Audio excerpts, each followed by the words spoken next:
Bismillahirrahmanirrahim. Assalamualaikum warahmatullahi wabarakatuh. Bapak-bapak, ibu-ibu, mas-mas, mbak-mbak, khususnya adik-adikku sekalian yang dirahmati Allah dimanapun Anda berada. Kembali di IIP Channel bersama saya, IIP Wijayanto.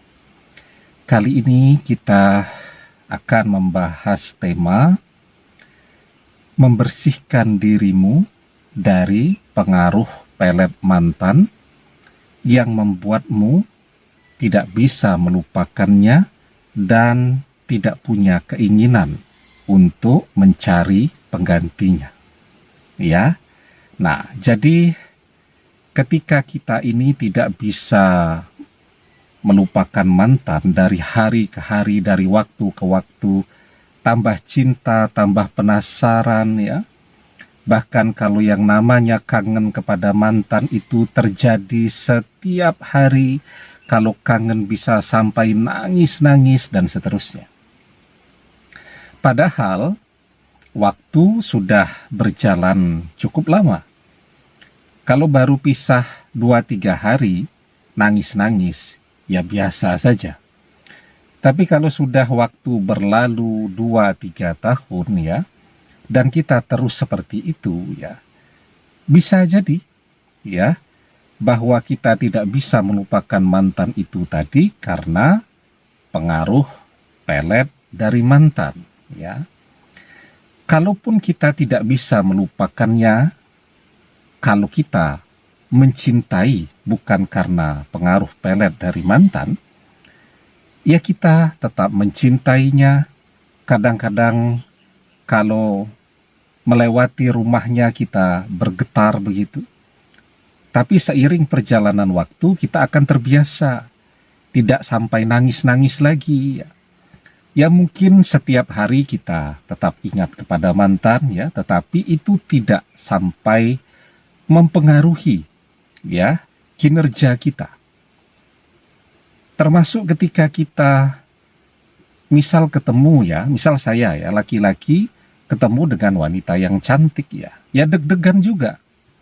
Ya, begitu. Jadi walaupun di dalam hati misal tetap ada rasa cinta, rasa kangen kepada mantan. Nah, ketika orang kena pelet ya, laki-laki nih, mbok yo melihat ada wanita secantik apapun di depan dia, ngajak dia kenalan, tidak ada selera sama sekali, tidak ada ketertarikan.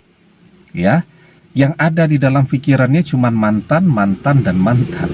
Ya, nah, itu bisa jadi menunjukkan bahwa sesungguhnya kita tidak bisa melupakan mantan itu bukan sesuatu yang alamiah, bukan sesuatu yang natural ya.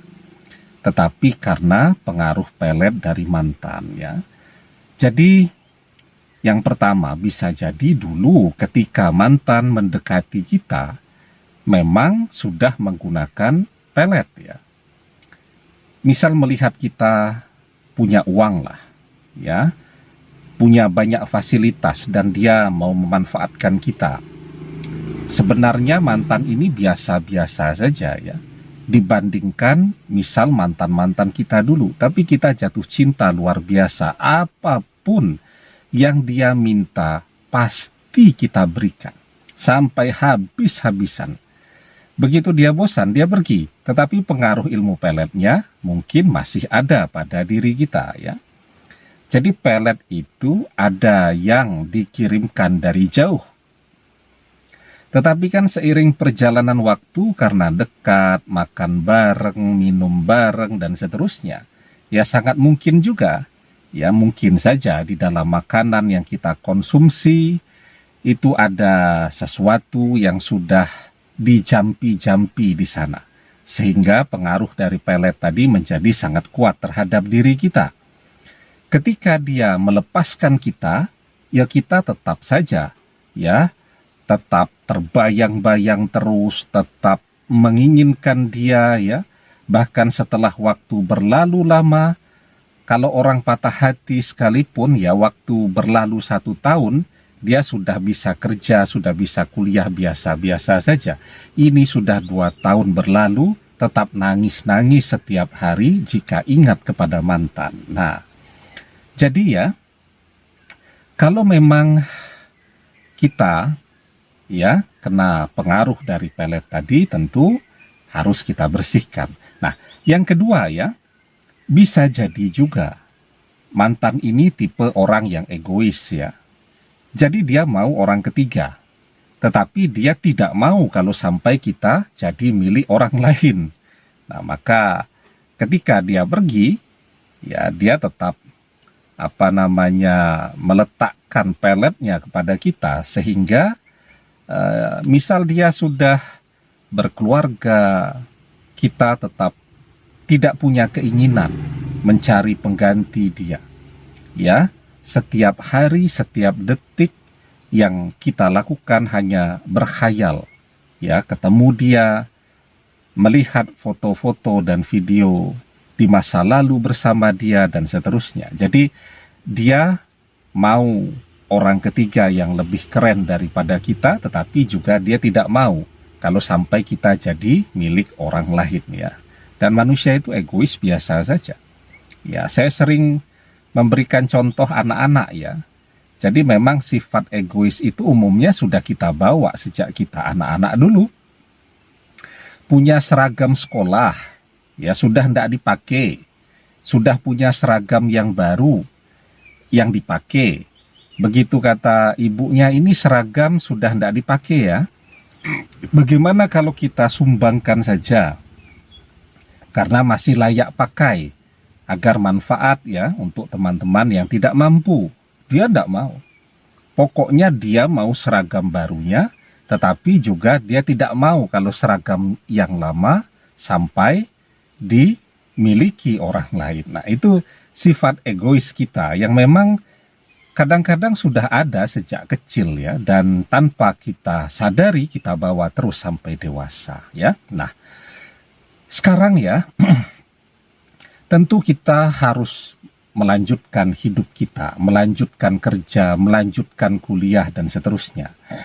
Kalau kita merasakan ada tanda-tanda tadi pada diri kita, ada baiknya jika kita sekarang berusaha membersihkan diri kita dari pengaruh ya pelet mantan tadi. Jika memang ada pada diri kita, kan tidak ada ruginya ya.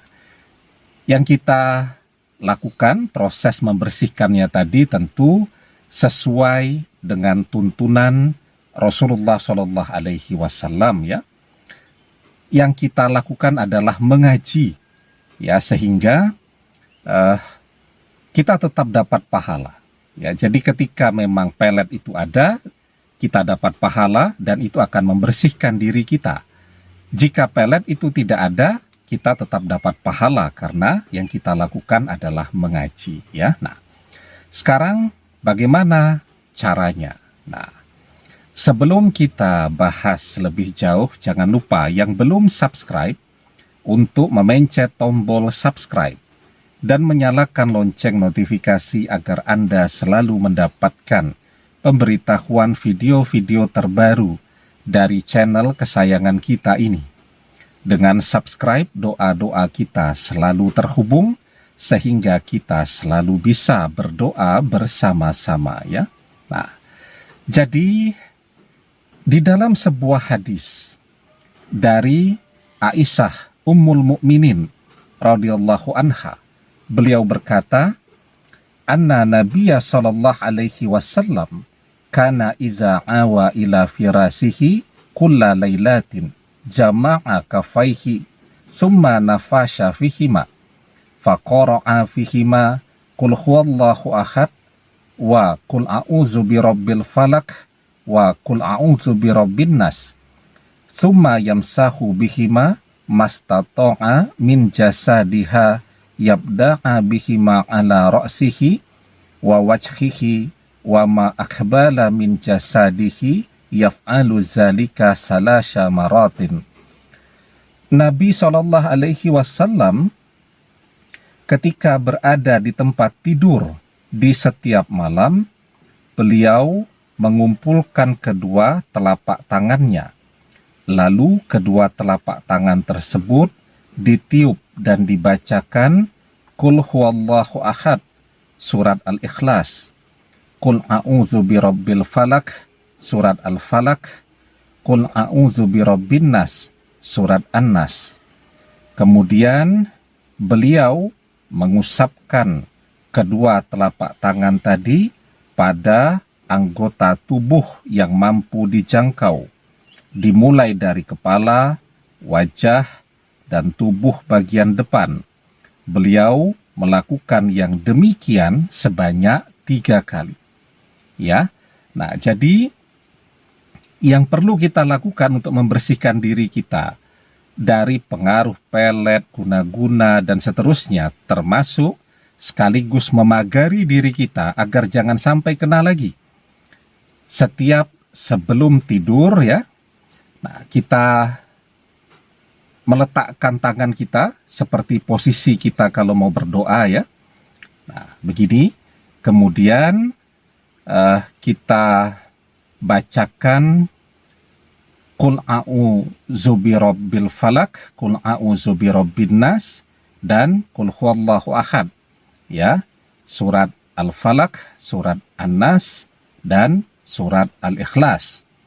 Ya, setiap dapat satu bacaan, kita tiup. Ya, kemudian kita baca lagi. Ya, surat Al-Falak, An-Nas, Al-Ikhlas. Dapat lagi, kemudian kita tiup lagi. Ya, sampai 3 kali. Nah, jika sudah selesai, kemudian kita usap ya. Mulai dari kepala, kemudian wajah kita bagian depan ya, bagian belakang tubuh kita, telinga kita, kemudian seluruh bagian tubuh kita ya, kita usap ya. Insya Allah jika kita lakukan setiap malam, semua pengaruh sihir akan keluar dari tubuh kita, dari pikiran kita, dari hati kita, dari telinga kita, dari mata kita, dari lisan kita, akan keluar semua. Termasuk juga kalau ada yang masih penasaran pengen memelet kita dengan cara ini, insya Allah ini sekaligus memagari ya, tidak akan ada lagi satupun sihir yang bisa menyentuh kita. Apalagi kalau sihir yang dari jauh ya, itu kan biasanya bekerjanya di malam hari ketika kita tidur ya, dan tubuh kita sudah kita pagari sedemikian hingga insya Allah semuanya akan mental kembali kepada orang yang pengen memelet kita tadi ya. Nah, jadi demikian caranya, semoga bermanfaat. Wallahu a'lam bissawab, billahi taufik wal hidayah. Assalamualaikum warahmatullahi wabarakatuh.